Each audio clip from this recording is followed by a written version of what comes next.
Dès 1995, Richard Daveny définissait les situations d'hypercompétition comme des univers turbulents marqués par une transformation constante et virulente de l'environnement concurrentiel. Dans de tels univers, toutes les certitudes sont ébranlées.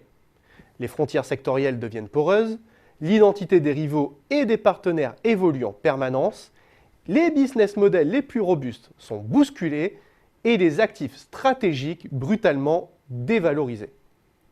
En bref, tandis que les notions de secteur ou d'industrie laissent la place à celles d'écosystème, les avantages concurrentiels chers à Michael Porter deviennent très instables et plus transitoires que jamais.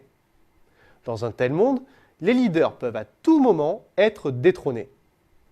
Mais quels sont donc les facteurs qui contribuent à l'instabilité concurrentielle et donc à l'hypercompétition ? Il y a d'abord la mondialisation, qui déstabilise les règles du jeu traditionnel. Une mondialisation qui a notamment modifié l'accès aux capitaux, les chaînes de valeur, la structure des coûts de production, la disponibilité géographique des compétences, la concurrence fiscale ou encore la géographie des marchés. La liste est longue d'éléments perturbateurs qui intensifient la concurrence pour la conquête, fût-elle transitoire, des actifs stratégiques essentiels. La deuxième cause est à chercher du côté de la demande. En effet, sous l'effet de l'évolution technologique, les consommateurs ont changé.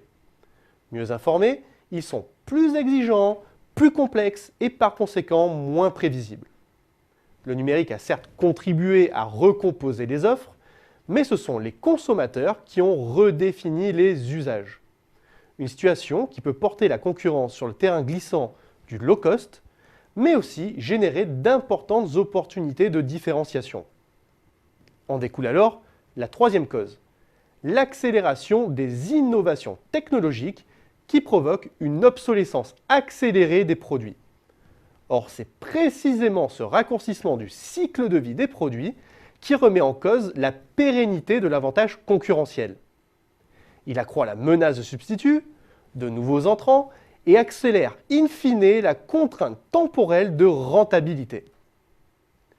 Vous l'aurez compris, dans un tel univers, il n'est plus l'heure de bâtir des barrières à l'entrée insurmontables et des forteresses inattaquables, mais bien au contraire d'entraîner ses rivaux dans une course d'obstacles dans laquelle l'avantage découle de sa capacité à dicter de bout en bout le rythme de la course, quitte à remettre en question sa propre stratégie. Apple, par exemple, illustre parfaitement cet état d'hypercompétition permanente quand elle prend ses concurrents de vitesse en redéfinissant sans cesse les normes du marché. En miniaturisant les dispositifs de lecture de musique quand le CD était encore roi, en lançant le smartphone tactile et multifonction à une époque où le téléphone mobile à clavier dominait, en étant le premier à pénétrer massivement le segment des tablettes quand aucun acteur de l'IT n'osait s'y risquer. Par sa capacité à systématiquement donner le là et dicter son orientation au marché, Apple fait office d'exemple canonique dans l'histoire récente. Ce que nous apprend ce cas type, c'est que l'avantage concurrentiel se trouve désormais dans la déstabilisation des concurrents, ces derniers étant réduits à un rôle d'imitateur et de suiveur. Dans un tel univers, les deux mots d'ordre sont audace et agilité. Ainsi, Apple a fait preuve d'audace stratégique en lançant l'iPhone, un produit qui provoquait la déstabilisation de son propre produit vache à lait de l'époque, l'iPod, en l'enrichissant des multiples fonctionnalités.